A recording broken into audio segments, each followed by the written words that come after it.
ቢዝነሳችሁ ምንም ያህል ጥሩ ሁኔታ ላይ ቢሆን በአንድ ቅጥር ይሄ ሁሉ ሊቀየር ይችላል። ለዛ ነው ትክክለኛውን ሰው መቅጠር ምርጫ ሳይሆን ግዴታ ነው። አሁን የምነግራችሁን 5 ስቴፖች ከተከተላችሁ ቢዝነሳችሁም ሴቭ ይደረጋል፣ ትክክለኛውን ሰው ለመቅጠር ትችላላችሁ። አንደኛ፣ አዲስ ሰራተኛ እንደሚያስፈልጋችሁ እርግጠኛ ሁኑ። እንደ ድርጅት አዲስ ሰራተኛ ከመቅጠራችሁ በፊት የተወሰኑ ነገሮችን ቼክ ማድረግ ግድ ነው። ለምሳሌ ሰራተኞች ለተከታታይ ሳምንታት ከ45 ሰዓት በላይ ከሰሩ እንዲሁም ደግሞ ድርጅታችሁ በተለያዩ አላስፈላጊ የስራ ጫና ምክንያት ኦፖርቹኒቲዎችን እያጣ ከሆነ እውነትም አዲስ ሰራተኛ መቅጠር ያስፈልጋችኋል። ከዛ በፊት ግን ድርጅታችሁ ያለምንም ተጨማሪ ገቢ አዲስ ተቀጣሪውን የ3 ወር ደመወዝ መሸፈን እንደሚችል እርግጠኛ መሆን አለበት። እሺ፣ አሁን ስራ ለመቅጠር ዝግጁ ከሆናችሁ ለመቅጠር ሁለተኛው ስቴፕ ደግሞ ግልጽ የሆነ የጆብ ዲስክሪፕሽን ማውጣት። ብዙ ጊዜ ግልጽ ባልሆነ የጆብ ዲስክሪፕሽን ምክንያት ለቦታው የማይመጥነውን ሰው እንቀጥራለን። ሰው ትክክለኛና ግልጽ የሆነ የጆብ ዲስክሪፕሽን ለማውጣት አንደኛ የስራውን ታይትል ብቻ ሳይሆን የስራውን ኃላፊነት በግልጽ ማስቀመጥ፣ ሁለተኛ ከስራው ኃላፊነት በተጨማሪ ስራው በስነ ስርዓት ሲሰራ ያለውን ውጤት በግልጽ ማስቀመጥ። ከዚህም በተጨማሪ 100% አስፈላጊ የሆኑትን መስፈርቶችና ቢኖሩ ተመራጭ ናቸው የምንላቸውን ለይቶ ማስቀመጥ ያስፈልጋል። እሺ፣ አሁን የስራ ማስታወቂያ ዝግጁ ከሆነ ሶስተኛው ስቴፕ ደግሞ የስራ ማስታወቂያ የሚወጣበትን ፕላትፎርም መምረጥ።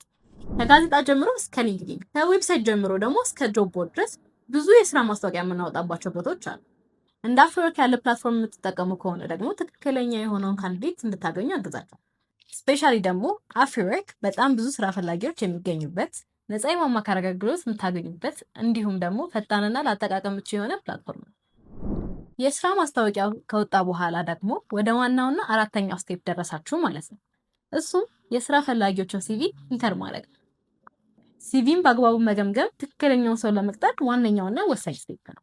ለዚህም ደግሞ የተወሰኑ ነገሮችን በዋነኝነት ማወቅ ያስፈልጋል። ለምሳሌ ሰራተኞች ስራ ላይ ያላቸው አቋምና ለስራ ያላቸው ተነሳሽነት ከልምዳቸው ወይንም ከኤክስፔሪንሳቸው በልጦ መገኘት አለበት። ሁለተኛ፣ ስራ ላይ ሶፍት ስኪል ከሃርድ ስኪል እኩል ኢፌክት እንዳለው መገንዘብ ያስፈልጋል።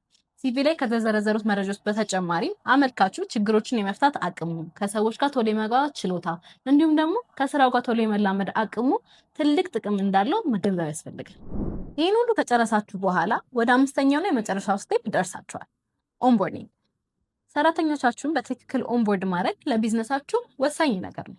ይህን ለማድረግ ደግሞ ለሰራተኞቻችሁ የድርጅቱን አሰራርና ወርክ ካልቸር ከመሰረት ጀምሮ ማስተማር እንዲሁም ደግሞ የ30፣ 60፣ 90 ቀን አሰራር እቅድን እንዲከተሉ ማድረግ አለባችሁ። ይህ አሰራር እቅድ አዲስ ሰራተኞች የስራ ሂደቱን ቶሎ እንዲረዱት ያግዛል።